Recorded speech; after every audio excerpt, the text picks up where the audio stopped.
Že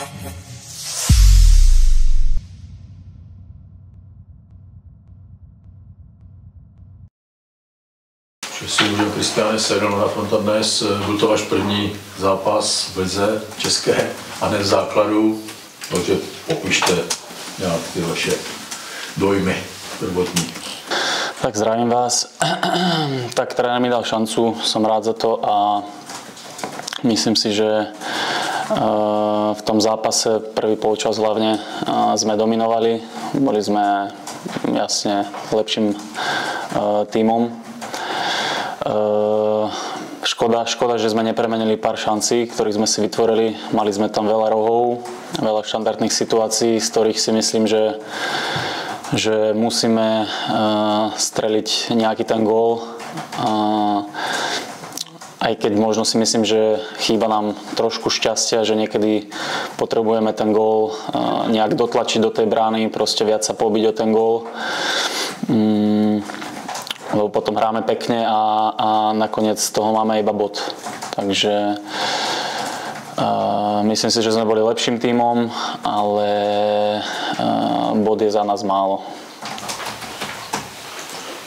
Si ještě můžu, co říkáte těm dvěma červeným kartám, které byly zvolené? Tak tá druhá vlastne žltá karta Dagi, čo dostal, tam si myslím, že tá nemala byť, čo bola odvolaná, pretože ja som bol ako posledný hráč. Tú druhú, čo dostal Dagi, neviem, že či tam bol lakeť alebo niečo, takže k tomu nechcem sa nejako vyjadrovať. A určite po tej druhej žltej, teda červenej, keď sme hrali vlastne o jedného menej, tak prevzali dominanciu super a vtedy sme museli byť koncentrovaní vzadu, hlavne dostať gól. Tiež nás podržal Lapi v bráne, ale myslím si, že sme to ustali a nakoniec z toho remíza. No, že i soupeř, že ten červenou, která pak nebyla, takže asi takové divoké netrošku. Jo, tak divoký zápas. Hlavne ten druhý polčas, ten prvý si myslím, že tam to bolo v našej režii úplne.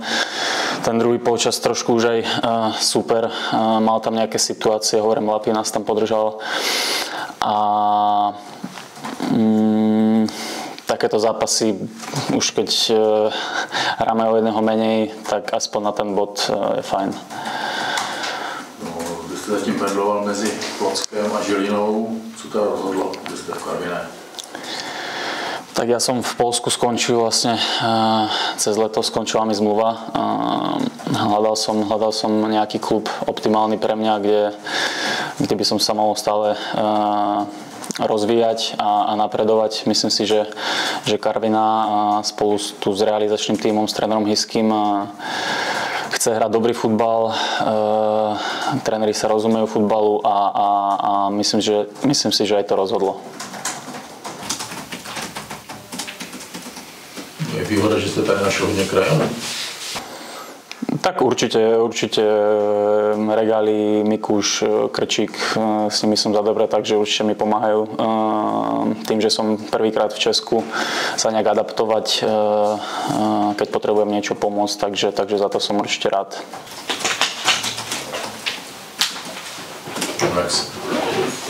Jste od Žiliny někde pocházíte přímo od Žiliny nebo z Žiliny nebo? Áno, ja pochádzam priamo zo Žiliny. Takže to vlastne nemáte rád, ako rozhodovalo i to, že to do Karviny vlastne kousek docela?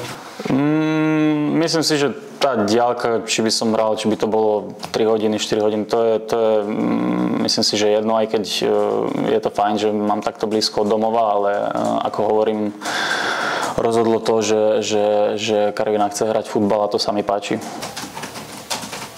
Karviná hraje, loni byl nováček, zachraňovala se těžko, tak neměl jste obavy z toho, že budete zase muset zachraňovat se, nebo hrát v týmu, který se bude zachraňovat, že to nebude taková pohádka? Hej, tak videl som, že minulú sezónu hrali o záchranu Karviná. Tiež bol iný tréner, hralo sa iným systémom. Myslím si, že teraz je to úplne iná Karviná, ako bola. A to rozhodlo, čiže tak. Takže jak se vám jeví mužstvo? Prosím? Jak se vám to mužstvo jeví zatím z těch semifinálových? Tak zatiaľ myslím si, že kabína za mňa kolektívu fakt, že super parta. V tých zápasoch zatiaľ, čo som tak navnímal, že držíme loptu, hráme futbal, trošku nám chýba tá efektivita v tej finálnej fáze. Trošku myslím si, že ten gól by sme potrebovali skôr možno streliť, aby sme boli ešte viac v kľude, viac byť trpezliví, viac držať loptu a myslím si, že aj vtedy by sa nám aj lepšie hralo, kebyže ten gól možno príde aj skôr. A určite popracovať asi na efektivite, lebo myslím si, že aj tie šance si vieme vytvoriť. A už bude na tom, že budeme to musieť nejako premeniť a streliť tie góly. No ale zase doma už máte čtvrtý zápas za sebou s nulou, že jste nedostali gól, to asi taky cenné, ne? Jo, zároveň hej, tá nula vzadu tiež sa cení, že tá defenzíva tiež si myslím, že pracuje super a vždy ten nestrelený gól je taký bonus, ale hovorím, že chceme hrať na víťazstvo a k tomu potrebujeme góly. Vy jste jako krajní záložník, ale dneska jste hrál na kraji obrany, jak to teda vnímáte, nebo jak to asi je? Tak ja som hrával či už aj v Žiline, aj v Poľsku, buď toho krajného pravého obrancu, alebo pravého záložníka, toho krydelníka. Ale taktiež som hrával aj toho fullbacka, čiže za mňa je jedno, či som na pravej obrane alebo na pravej zálohe. V podstate celú tú pravú stranu, pokiaľ som tam, tak sa cítim komfortne.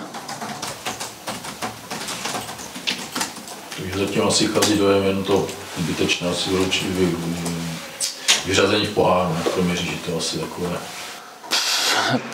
Tak to určite, no, to myslím si, že nikto z nás nečakal. Myslím si, že sme to nepodcenili, že sme chceli ten pohárový zápas zvládnuť, proste ísť ďalej. Ale taký je proste niekedy futbal. V tom zápase sme nehrali dobre a určite to neprinieslo dobrú takú značku pre klub. No. Za čo sa ospravedlňujem.